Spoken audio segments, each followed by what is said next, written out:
All right, this is Exploiting Vulnerabilities, a Cybersecurity Career Simulation number 2. I'm Zach Barron. In this project, we found some vulnerabilities on a new production server, used exploits to exploit those vulnerabilities, and I made security recommendations to improve the security posture, and then I will make some closing remarks at the end. So first up, our vulnerabilities. Installed a new production server virtual machine into the trusted network and virtual box. And then I ran nmap searching for vulnerabilities on the production server. Came up with 4 known vulnerabilities on the production server. Um, did the same thing on the web server, coming up with the same 4 known vulnerabilities. These vulnerabilities were on port 21, which allows for someone to open up a command shell with root access using FTP. It's this VSFTPD version 2.3.4 backdoor. The next one I found was on port 80, allows someone to flood the HTTP port with connections in a denial of service attack called the Slow Loris DOS attack. And then on port 5432, there were 2 possible exploits. One called the SSL, the Poodle information leak. Makes it easier for man-in-the-middle attackers to obtain clear text data. Um, and the CCS injection allows an attacker to hijack sessions or obtain sensitive information. So both servers have these 4 potential vulnerabilities. I will be exploiting them in the next section to demonstrate um, the danger of leaving them open. So next up, I will be inserting the pre-recorded video of my demonstration exploiting this, and then I'll come back to the slideshow to summarize what we did in the exploits. Hi, all right, so this is going to be our demonstration of exploiting vulnerabilities in the production and web servers. I'm going to have a couple cuts so that I can take screenshots as I go. But we've already done our nmap and searched for vulnerabilities on both the production and web servers. Opened up Metasploit, got the fun little Oregon Trail thing here.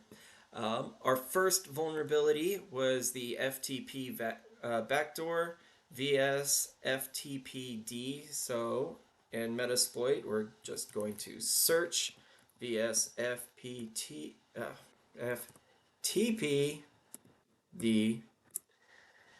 and it's going to come up with the VSFTP version 2.3.4 backdoor, and use number 0 because it's the only one in the list.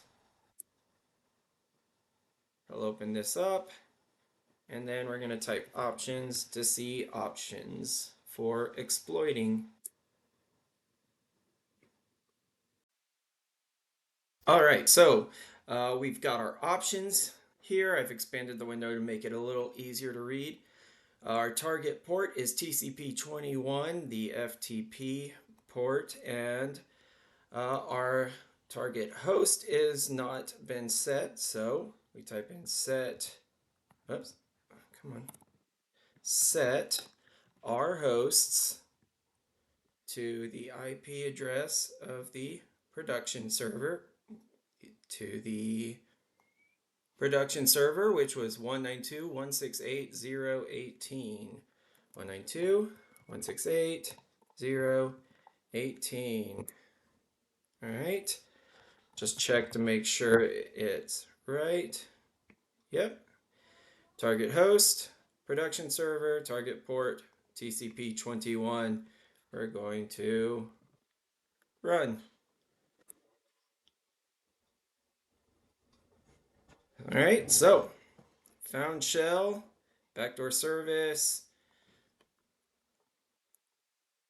command shell, session one opened. So, first thing, who am I? Root. So, we have root access to the production server, which can allow you to do all kinds of nasty stuff, steal files, disrupt production, inject malware. Um, so we'll do more stuff with that here in a minute.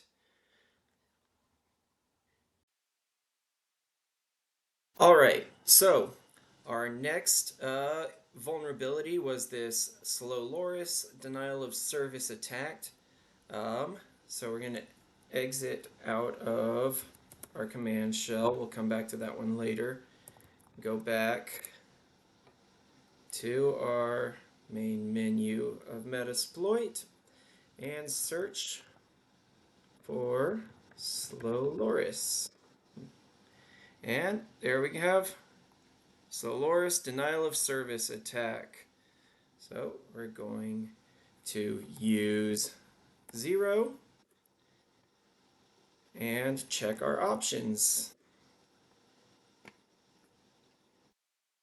Okay, so this one again has our target port HTTP because it uses web connections to deny service to the server. We don't have our host set up, so we need to set our host and our production server again was, I think, ended with 18. Yes, here it is up here. 192. Okay, yeah, got it. 192.168.0.18. Check our options again. Make sure everything's set up right. And run. Attacking with 150 sockets, creating sockets. So,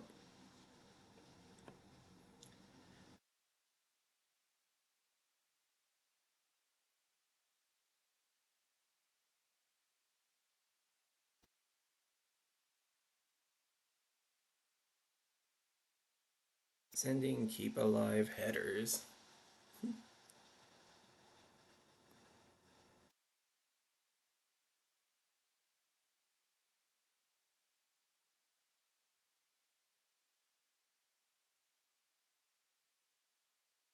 Okay, well, I'm going to cut here and come back when it is done.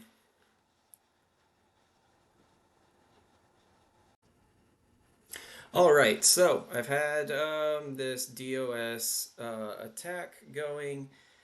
To confirm, you can come over to our production server. I'll make it, oh, that's right. That's as big as it gets. Sorry. It's going to be netstat-ntu, and you can see just hundreds of connections happening, which will slow down all of your machines.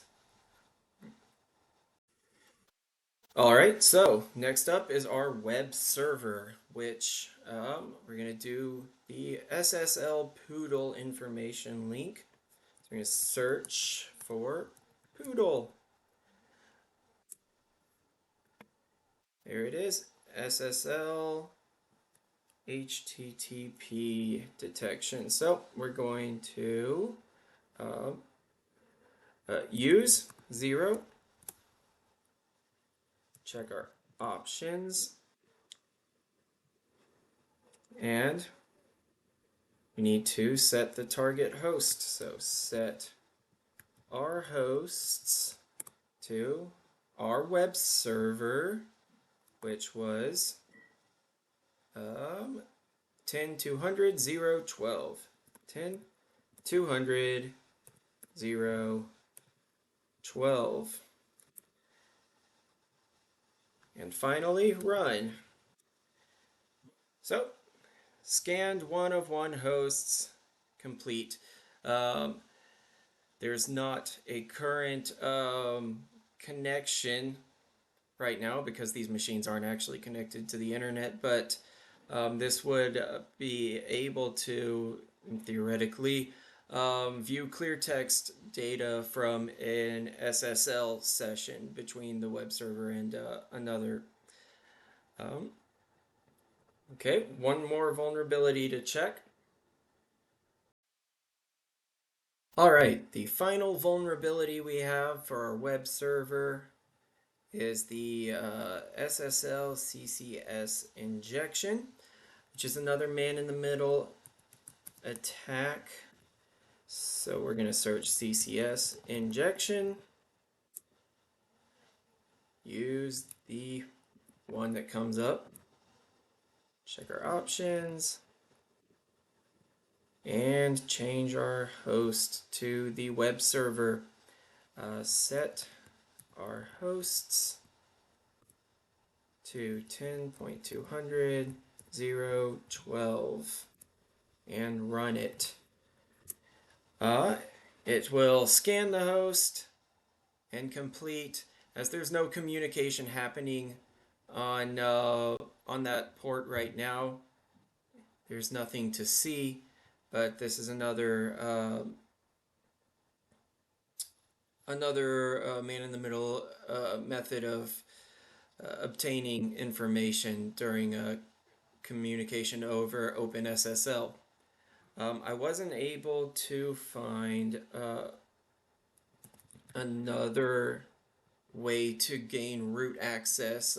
You can still use FTP on port 21, but I already demonstrated that through the production server. You can use the exact same way, searching vsftpd, use 0, options, set host to our web server, and run. And that should provide us with root access, found shell, and who am I? Root. All right, next up we'll make a user on the production server. I'll already be in the command shell when I start that video. All right, our next task in this demonstration is to set up our own backdoor account with root privileges. So I'm already connected to the production server as the root through our shell. So I'm going to use user add with modification to set our user and group ID to 0, which is the same ID as the root. And I'm going to make my name hacker. All right. Going to add a password for hacker. Enter the new password 12345. Password is 12345. Same as my luggage. Let's see if it worked. Cat /passwd. There's every one of the users on the production server, and there's me at the bottom, hacker. Let's just see if we can log in then. So come over to the production server. I'm going to exit, log out. We're going to log in as hacker, and the password is 12345. And there I am in the root of the production server. Who am I? Root. There we go. All right, our final task here. Just a little bonus. We're going to crack as many of these passwords as we can. I did this without recording just a minute ago. So I'm going to see if I can just do another little demonstration. So we start by doing cat etc user, or users, pass wd, where the users are stored. I'm going to copy this and save it into a file called prodserve password.txt, right? And I'm going to come back over here, do cat etc/shadow, and that'll give me the password hashes. We'll copy that, right click, copy, come over to the prodserve and save it as a file, and then back over here. We're logged into the root on our Kali machine so that we can just have escalated privileges for John. I'll go ahead and stop. It's still continuing to do the thing I did earlier. So we're going to do unshadow and put in these two files that I have saved. The prodserve password is the equivalent of the etc password folder on our target machine, and this one is the shadow file for a target machine to save as an output.db file. And then we do John and that file that we just created.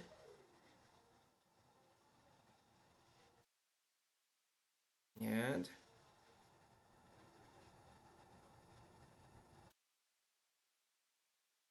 yeah, I think it's just continuing off. Yes, it's continuing off of where it left off before. But yeah, you can see up here, when I ran it before hitting record, I was able to get user password, Postgres password, admin, service, my own password that I created, 12345 for the hacker, Klog, Sys, Horus, Jasper, Aramis. It's still running. So there we have it. All right, so in the demonstration, you saw that I was able to use this VSFTPD backdoor to gain root access to the server fairly easily. I was able to implement a DOS, a denial of service attack, on port 80 on the production server. And then I did two man-in-the-middle attacks against the web server. The Poodle attack on the left and the CCS injection on the right. And then, just to show I could break into the web server as well, I used the same FTP backdoor to gain root access to the web server. Next up, I created persistence by using the FTP command shell to create my own user account with elevated privileges, and then used that new account to log in directly to the server. Once I was allowed root access, I was able to view and copy the etc shadow and etc password directories containing the usernames and password hashes. And once I had those files, I was able to crack the passwords using John the Ripper, allowing me access to multiple user accounts. So, recommendations for security improvements in regards to FTP and backdoor access. If possible, completely disable the port. We could use a more secure alternative such as SFTP or SCP to encrypt data in transit. Use a firewall to limit inbound traffic to trusted IPs only. Ensure strong authentication methods such as MFA and enforce strong passwords. Monitor FTP for unusual or unauthorized activity, including failed login attempts and the presence of unknown files and backdoors. To mitigate DOS attacks, use a reverse proxy and or load balancer. These tools can limit the number of open connections from the same IP address and manage resource allocation efficiently. Reduce the timeout settings on the web server so that idle connections are closed out more quickly.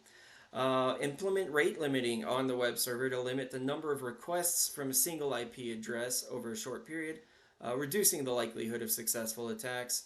And use a web application firewall to help block traffic before it reaches the server.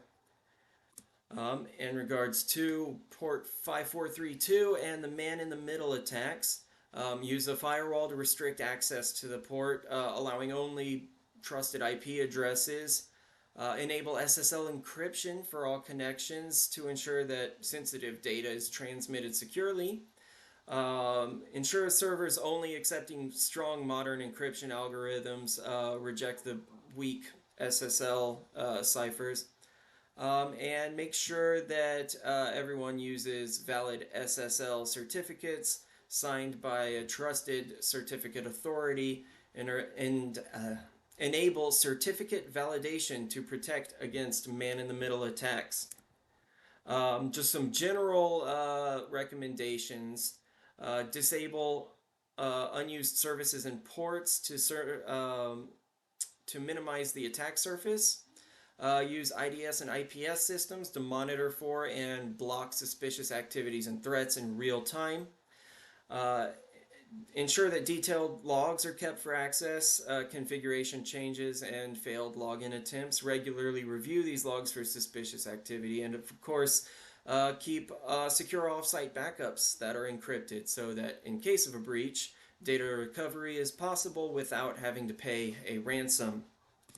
So, in closing, by addressing these vulnerabilities and taking proactive measures to secure your server infrastructure, you can significantly reduce the risk of exploitation and enhance your overall security posture. As Ben Franklin famously said, an ounce of prevention is worth a pound of cure. Thank you. I'm Zach Barron.